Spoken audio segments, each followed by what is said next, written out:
যেখানে মেঘ বিদ্যুৎ একত্রে পুঞ্জীভূত হয়েছে সেটা হচ্ছে আমার বহু সুন্দর। আর সেখানে মেঘও আছে, কিন্তু মেঘ কোথায়? গৌরের হৃদয় মাঝে। হ্যাঁ, রাধা কৃষ্ণ মিলিত তনুত যখন নবদ্বীপে গৌর হয়ে এসেছিলেন তখন রাধারীর কাছে বলেছিল, রাধে তোমার ভাব আর কান্তি নিয়ে আমি নবদ্বীপের গৌর হব, কান্তি খানা উপরে রাখবো আর আমার কালো বরণ আমার হৃদয় মাঝে রাখি। কারা জানে এই জগতে যারা ভাবু, যারা চিন্তা করে, যারা ভাবনা করে, তারাই একমাত্র জানে আমার গৌরের ভাবের কথা। তাই বলছি দর্শন করে নদিয়ার নাগরীটি যেন মদনের দর্প চূর্ণ হলো। কেন? এই জগতে বাবা যার যত অহংকার হয়, অহংকার কিন্তু নিমিষে শেষ হয়ে যায়। যার যত অহংকার, এ বাবা কথা বলো না, যার যত অহংকার হয়, যদি আমারও কোনো ভাবু, কোনো ভক্ত যদি মনে করে আমি একজন ভক্ত, আর কখনো ভগবত প্রেমের উদয় হবে। ভক্ত যে সারা জনম তৃণদপির মতো, কেউ যত আঘাত দেখ, যত বেদনা দেখ, যত দুঃখ দেখ, শুধু সয়ে যায়, বলতে পারে না। বলে কার কাছে? একমাত্র আমার গৌর গোবিন্দের কাছে বলে, হে গোবিন্দ, যে যত দুঃখ দেখ না কেন, বেদনা দেখ না কেন, তুমি সইবার মতো শক্তি দিও। তাই মদন অহংকার হবার কথা বাবা। দামিনী দাম দমন রুচি দূরে কেউ দরপদা। কেন? মদন চিন্তা করেছিল জগতে ত্রিভুবন আমি জয় করেছি, স্বর্গমত্ত পাতাল, আমার চেয়ে বড় শক্তিমান, আমার চেয়ে বড় যোদ্ধা, আমার চেয়ে বড় রূপবান কেউ নেই। এই বলে মদন অহংকার করেছিলেন। কিন্তু মদন একদিন কি করলেন? মদনের বান কয়টি বাবা? মদনের বান হচ্ছে 5টি। মদন, মাদন, শাসন, স্তম্ভন ও মহ, এই 5টি বান। এবার মদন কি করেছিলেন? সম্মুখে আমার গৌর হরি দাঁড়িয়ে আছে, চিনতে পারে না। মদন চিন্তা করেছিলেন আমার চেয়ে বড় যোদ্ধা কেহ নেই, আমার বাণী সকলেই জর্জরিত হয়ে যায়। মদন চিন্তা করেছিল, দেখি আমার সামনে যে দাঁড়িয়ে আছে, আমার 5টি বাণ আছে, 5টি বাণে তাকে জর্জরিত করবে।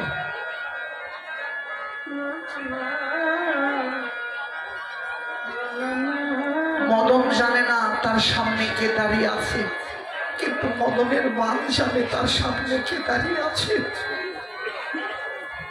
মদনের বাণ জানে তার সামনে কে দাঁড়িয়ে আছে। মদনের বাণ চিন্তা করেছিল, মদন রে, যতদিন তোর সঙ্গে থেকেছি সারা জীবন শুধু তুমি আমার ভালো কাজ করতে দাওনি, আমায় ভালো কাজ করতে দাওনি, কোনদিন কোন ভক্তের চরণে প্রণাম করতে দাওনি, এই হাত দিয়ে কখনো আমার গৌর গোবিন্দের সাধন ভজন পূরণ করবে। তবে আজকে যখন সুযোগ পেয়েছি, সুযোগ, শুধু সুযোগ নয় বাবা, সুযোগ। যোগের সন্ধান কারা জানে? এই জগতে যোগের মানুষ জানে। যোগের ঘরে থাকে যারা, যোগে লাগেই থাকে। ও বাবা, যোগের মানুষ যারা যোগ করতে করতে, যেমন এখানে এসেছি সবাই কিছু প্রেম ভক্তি পাওয়ার নিমিত্তে। কমিটি বাবু কিন্তু আপনাদের টাকা দেবে না, দেবে আমাদের। কিন্তু আপনারা কেন এসেছেন? কিছু যোগ করবার জন্য। কি যোগ করব? প্রেম ভক্তি। এখানে একটু যোগ করব, আর এক জায়গা যায় সেখানে একটু যোগ করবো। যুগে যুগে কি হয় বাবা? যুগে যুগে হয় গুণ, আর বিয়োগে বিয়োগে ভাগ হয়ে যায়। তাই মদনের বান চিন্তা করলে এতদিন আমি কোনোদিন প্রভুর চরণে স্মরণ নেব কখনো পারিনি। এই যখন সুযোগ এসেছে, একবার যদি তোমার কাছ থেকে আমি যেতে পারি, আমি জনমের মতো আমার গৌরী শ্রীপাদ পথে আশ্রয় দেব।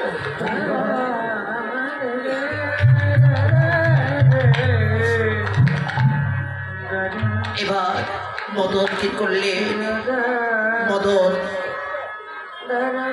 বান প্রথমবার নিক্ষেপ করলেন। নিক্ষেপ করা মাত্র মদন চিন্তা করেছিল, প্রভু কোনদিন তোমার স্মরণে একটি ফুল অর্ঘ দিতে পারিনি। আজকে যখন মদনের কাছ থেকে আমি ছাড়া পেয়েছি, মদন কত শত পুষ্প হয়ে আমার গৌরের শ্রীপাদ পদ্মে গিয়ে আশ্রয় নিয়েছে।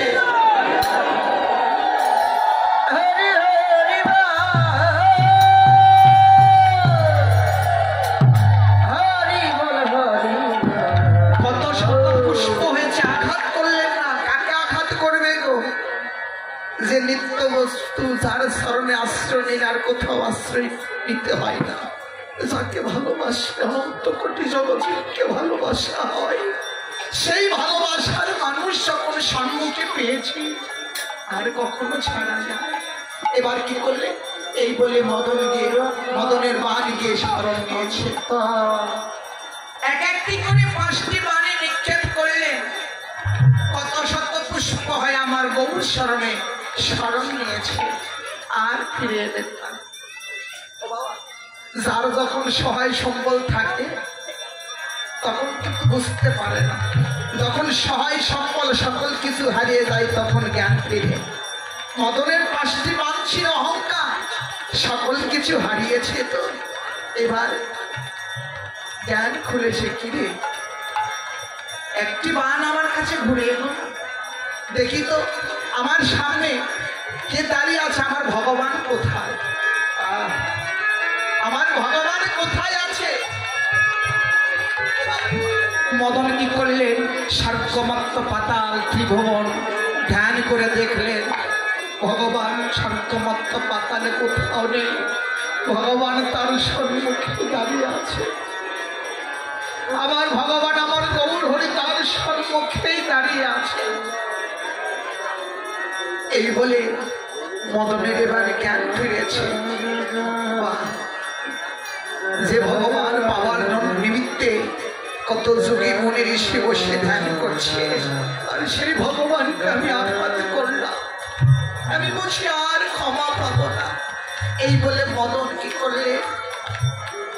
মদন ধীরে ধীরে যাচ্ছে আমার প্রভুর চরণে শরণ নেবে। একজন বললেন, না মদন, তুই যে অপরাধ করেছিস তুই কখনো ক্ষমা হবে না। একজন ভাবুক বললেন, হয় ক্ষমা হবে। পুত্র যদি কুঞ্জীভূত অপরাধ করে আর পুত্র গিয়ে যদি পিতার চরণে গিয়ে আশ্রয় নেয়, ওই পিতা কি কখনো তাকে ক্ষমা করতে না পারে? পিতার কমাল করে সন্তানকে যেমন বক্ষে জড়ায়ে ধরে, তদ্রূপ এই জগতে যে যত অপরাধী করুক না কেন, দুটি নয় ছেড়ে দিয়ে কেঁদে যদি আমার গৌর চরণে যদি শরণ নেওয়া যায়, আমার প্রভু যে দয়াল, তাকে যে ক্ষমা করে দেয়। তাই কি করলে? মদন বলছে, প্রভু হে, আমি তোমার শ্রীপাদ পদ্মে বড় অপরাধ করেছি, তাই প্রভু হে তোমার কাছে এইটুকু আমার প্রার্থনা, আমি আর কোনো কিছু চাই না। প্রভু হে তোমার কাছে এইটুকু প্রার্থনা। মদন ধীরে ধীরে গিয়ে প্রভুর চরণে গিয়ে শরণ নিল, নিয়ে বলেছে, প্রভু আমায় চরণ ছাড়া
প্রতি জন্মে সবে